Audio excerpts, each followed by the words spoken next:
Hi అండి. ఈరోజు మనం ఒక టాపిక్ అయితే డిస్కస్ చేద్దామండి. అదేంటంటే బెట్టింగ్ యాప్స్ కోసం ఒక చిన్న వీడియో చేయాలని అనిపించింది. ఎందుకంటే సమాజంలో చాలామంది బెట్టింగ్ యాప్లో మనీ కోల్పోయి ఆత్మహత్యలకు పాల్పడుతున్నారు.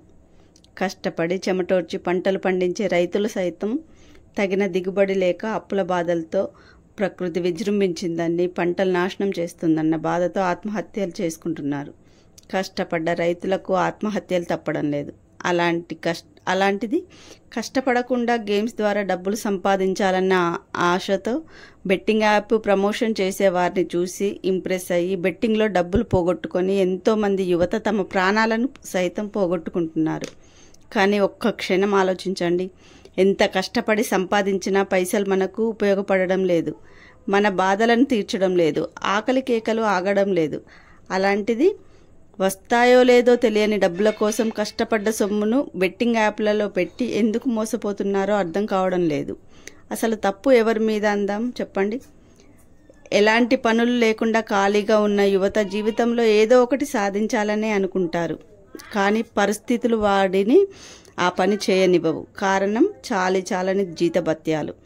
అలాంటి సమయంలో విచ్చలవిడిగా సాగుతున్న బెట్టింగ్ ప్రమోషన్స్ చూసి యువత కానీ వ్యాపారస్తులు కానీ ఎక్కువ డబ్బులు వస్తాయని ఆశపడి బెట్టింగ్లలో మనీ పెట్టి తమ జీవితాలనే బలి చేసుకుంటున్నారు. ఇందులో తప్పు ఎవరిది? మొక్కగా ఉన్నప్పుడే తుంచాల్సింది. కానీ చాలామంది బలవుతున్నారు. కనీసం ఇంట్లో వారికి కూడా తెలియకుండా బెట్టింగ్ యాప్లలో పైసలు పోగొట్టుకొని తల బాదుకుంటున్నారు.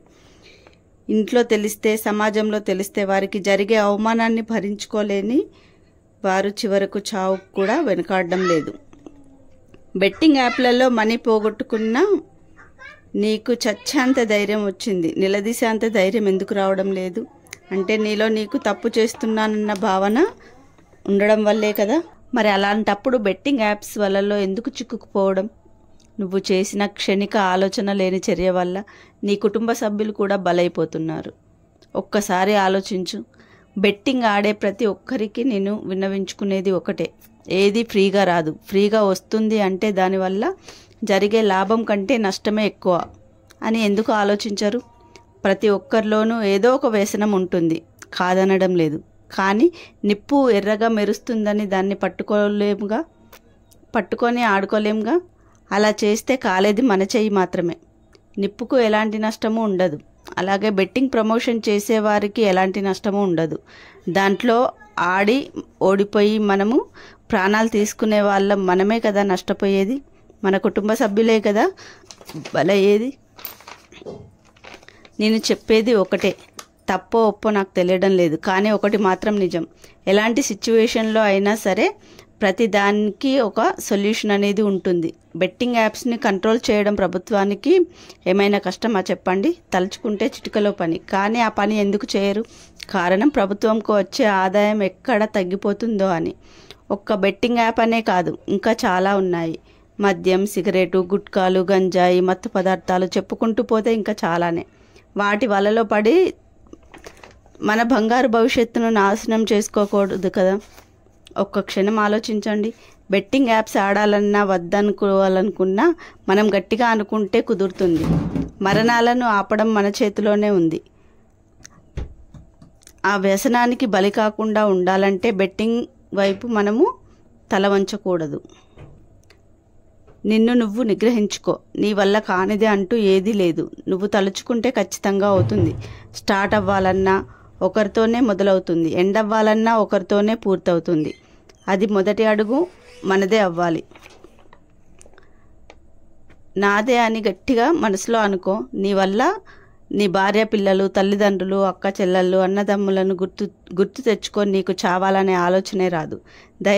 దయచేసి బెట్టింగ్ యాప్ల జోలికి వెళ్ళనని గట్టిగా తలుచుకొనేస్తామా? ప్రభుత్వం వల్ల కానిది నీ వల్ల ఖచ్చితంగా అవుతుంది. మొదటి మెట్టు నువ్వే వేయి. మనసులో గట్టిగా తలుచుకో. బెట్టింగ్ వ్యవస్థ ఖచ్చితంగా కనుమరుగైపోతుంది. బెట్టింగ్ని ప్రమోట్ చేసే వాళ్ళపై ఖచ్చితంగా చర్యలు అయితే తీసుకోవాలి. వాళ్ళు బెట్టింగ్ యాప్ ద్వారా వచ్చిన అమౌంట్ మొత్తం నష్టపరిహారంగా చనిపోయిన వారి కుటుంబాలకు చెల్లించాలి.